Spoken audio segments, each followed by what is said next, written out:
Good morning, good afternoon, good evening. This is Alan Burgos from the hashtag Walk with Lunch channel. Welcome and welcome back to our channel.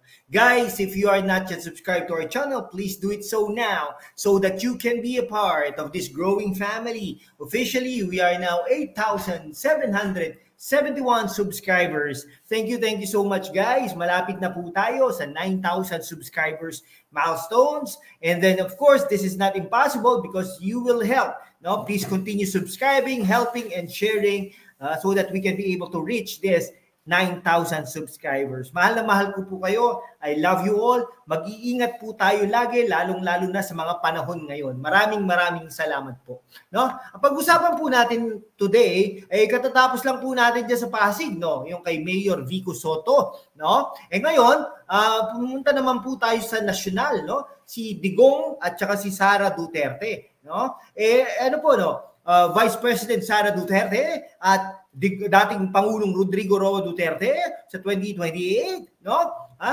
Sara Digong sa 2028, kalaban nila Risa Hontiveros at ni Sunny Trillanes na tatakbong mayor, ngunit mukhang matatalo yata dyan sa 2025, no? Kasi naman, hindi po nagko-concentrate dyan sa local election, kundi nakikisaw-saw pa dyan sa mga issues, no, with regards to national. Wag na po tayo magkomento kay Sara Duterte at Digong. Mag-concentrate na lang po tayo dyan sa Caloocan, no? Birahin, no? Si Malapitan, no? Para naman may pag-asa po tayong manalo dyan sa Caloocan. Ngayon, si dati pong dati pong spokesperson at Presidential Legal Counsel, Salvador Panelo, ay talagang inudyukan at pinayuhan si dating Pangulong Rodrigo Roa Duterte na tumakbo bilang Vice Presidente sa 2028 election, katambal ang kanyang anak na si Vice President Sara Duterte. No, nung una po ay parang pangit po ito tignan. Pero tingnan nyo naman po anong nangyayari sa ating bansa.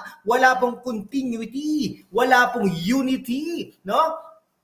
Wala pong mga infrastructures project na talagang inuumpisahan at ginagawa ang kasalukuyang administrasyon. Dahil nga po ay hindi na sila magkakampi ni Sara Duterte, ay talaga namang wala na talaga. Wala ng mga infrastructure at hindi po nag-a-appropriate o wala pong funding sa mga ganito, no? Narinig nga po natin na ang MRT, yung LRT yata yan, wala po, hanggang 2028 pa yata yan matatapos kasi po na-delay nga lang po na-delay. Nagko-concentrate po sila sa mga kaso ni Kibuloy, nagki-concentrate po sila sa paano patalsikin, paano pabaksakin si Sara Duterte. Ayon kay Panelo, isa lamang siya sa nagtutulak ng Duterte-Duterte tandem sa 2028. Mr. President, ang advice ko sa iyo, tumakbo ka munang mayor, kailangan mo ang Davao. Tumakbo kang mayor din sa 2028, tumakbo kang vice president ng anak mo. Wika ni Panelo sa press conference sa Quezon City noong Sabado. Nako po. So sa 2025, tatakbo senador, baka tumakbo senador si Baste Duterte at Pulong Duterte at naman si dating presidente Digong Duterte ay tatakbo bilang mayor ng Davao City. Papagandahin niya yan. Pagkatapos na yan, babalik siya bilang vice president ng Republika ng Pilipinas. Katandem niya ang kanyang anak na magiging pangulo ng Pilipinas. Talaga naman, pag Duterte, sigurado yan. Babalik sa inyo lahat ang bumaliktad sa inyo kasi napakalakas ninyo. Nako, ang dami talagang bumaliktad, no? Tandaan niyo po yung mga pangalan na yan. Tandaan niyo po mga pagbumuka ng mga yan. Ang mga nang-aapi kay Sara Duterte ay talaga namang sa 2028, pag ito ay nanalo, kanya-kanya ng baliktaran niya mga yan, no? Magbabaliktaran na yung mga yan. Anya, pag-aaralan umano ng dating Pangulong Suesyon na maging running mate ito ni Sara Duterte. Nako po, sabi niya, sige, ituloy mo yung advocacy mo na Duterte, tignan natin. Kaya tuloy-tuloy lang po ang pag-uudyok at pagsasabi sa mga taong bayan na pwedeng, posibleng Duterte sa 2028, kalamad ni Risa Hontiveros at saka ni Sunny Trillanes. Open lang siya sa lahat, hindi mo siya mako-corner. He will never tell you pag lalahad pa niya. Magre-respond lang siya pag may clamor. Tama nga naman, pag may clamor, di ba? Ay talagang papayag at papayag yan. Tingnan nyo naman, si Mayor Yorme Isko Moreno, di ba? Dahil kung napapayag siya, natatakbo bilang mayor because may clamor sa mga taong bayan at talagang loyalty niya ay hindi sa mga politiko, kundi sa taong bayan. Oras na manalo ang mag-ama, sinabi ng Panelo na ito ang panahon na isulong ang revolutionary government sa bansa dahil maraming Pinoy umano ang nagiging pasaway na. Naku po, marami ng pasaway na. Kailangan ng isang Duterte, hindi lang 6 na taon, kahit 15 taon ibigay mo sa kanya. Kung hindi mo bibigyan ito ng kapangyarihan, wala, slanted ang growth natin kasi ang Pilipino, pasaway tayo. Naku po, pasaway nga ba talaga?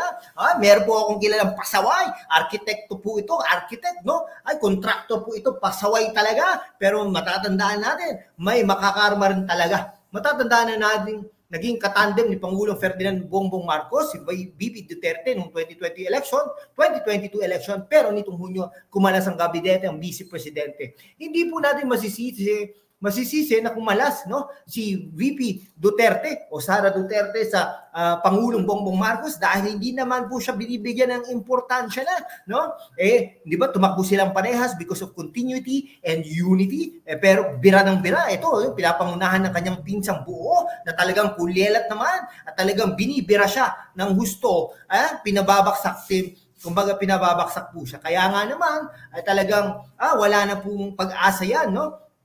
Ay, nako, mananalo na po si Vice President Sara Duterte sa mga ginagawa nila ng mga kabulustagan at talagang inaapi, no, si Vice President Sara Duterte. May mga vlogger din at mga expert kuno na talagang nagsasabi na ay, nako, patalsikin na yan. Bakit ba? Bakit mo kailangan patalsikin ang hinalal ng bansang Pilipinas na 32 million? No? Mas madami pa nga ang bumoto kay Vice President Sara Duterte in comparison kay Presidente Bongbong Marcos. Nako po, talaga namang, ay, nako.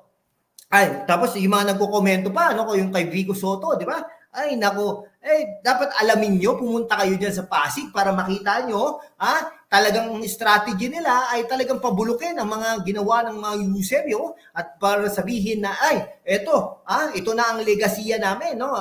Nako talaga, kilala natin yung mga yan, no? Yung mga taga-Pasig, no? Anyhow, kayo bayan, ano bang gusto niyo mangyari? No? Gusto niyo po ba ang Duterte sa 2028? O di kaya naman Duterte Padilla? O di kaya naman Duterte Angara? Duterte Escudero? Duterte, sino nga ba yun? Sherwin Gatchalian? O Duterte po? Duterte po!